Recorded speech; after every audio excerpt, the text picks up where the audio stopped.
I'm Christine, 34. Standing here at the annual healthcare recognition dinner, I'm receiving an award for my work in spinal trauma care. My sister, Lily, is by my side, and our parents are watching the live stream from our hometown. It's a far cry from the relationship we once had, and it all started with a series of events that nearly broke me. Growing up in a small town, my parents, Mr. and Mrs. Thompson, were overly focused on my sister Lily's every need. Lily is 30 now, but even when we were kids, the difference in treatment was stark. I was the responsible one, always making sure my grades were perfect, joining science clubs and volunteering at the local clinic. Meanwhile, Lily was the free, spirited one who got away with a lot. When I was 16, I found a deep passion for medicine. I spent hours poring over medical books, while Lily would often interrupt me to play or help with her last-minute homework. My parents never seemed to understand my need for concentration. They'd just say, "Christine, you know how Lily gets when she feels ignored." In high school, I joined the school newspaper, and suddenly, Lily was interested in journalism.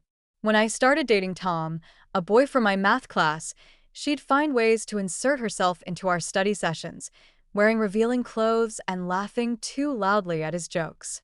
2 weeks later, Tom told me he thought Lily might be more his type. As I graduated from high school, I was accepted into several top-tier medical schools. But during the dinner to celebrate my achievements, Lily announced she might be interested in medicine too. My parents immediately started discussing how they could support her, completely overshadowing my accomplishments. My undergraduate years were a blur of hard work. I got into a prestigious medical school on a partial scholarship and worked part-time to cover the rest. Lily, on the other hand, tried different majors from communications to business before finally settling on hospital administration. When I was 22, my spinal problems began.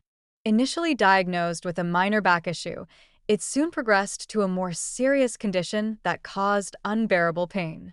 But my parents often thought I was exaggerating. Meanwhile, if Lily had a minor headache, she'd be taken to a specialist right away. The real turning point came when I was 24.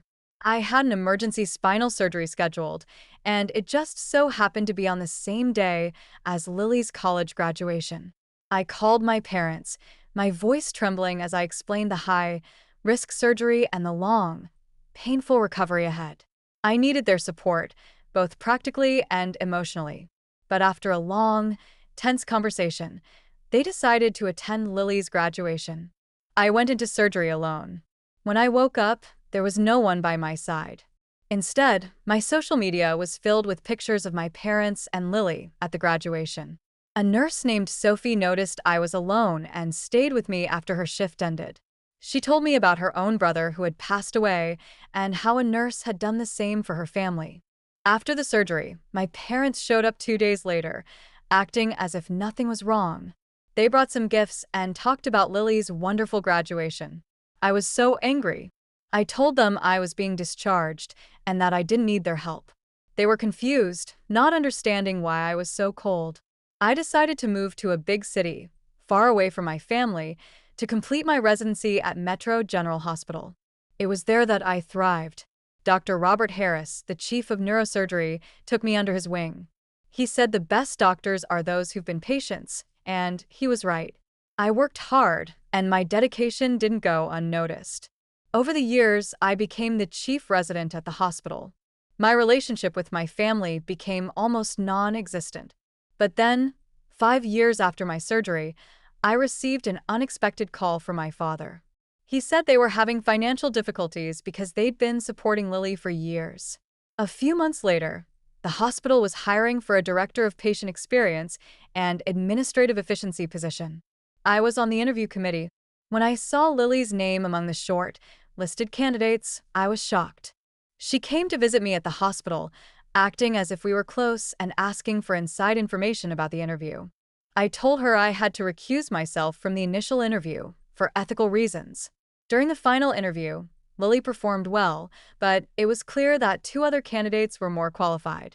After the interview, she accused me of sabotaging her chances. That's when I finally told her about the severity of my surgery, how I'd almost died, and how they'd all ignored my pain. Just then, An emergency in the ER interrupted our conversation. When I returned, the committee had made its decision. Lily didn't get the job, and she was furious. She said I was punishing her for the past. But it was never about revenge. It was about professional qualifications.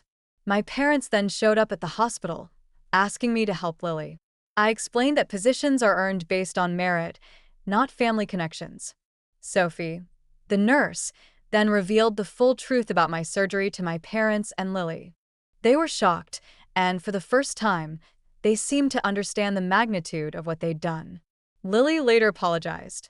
She said she didn't know about the complications and asked if there were other entry-level positions.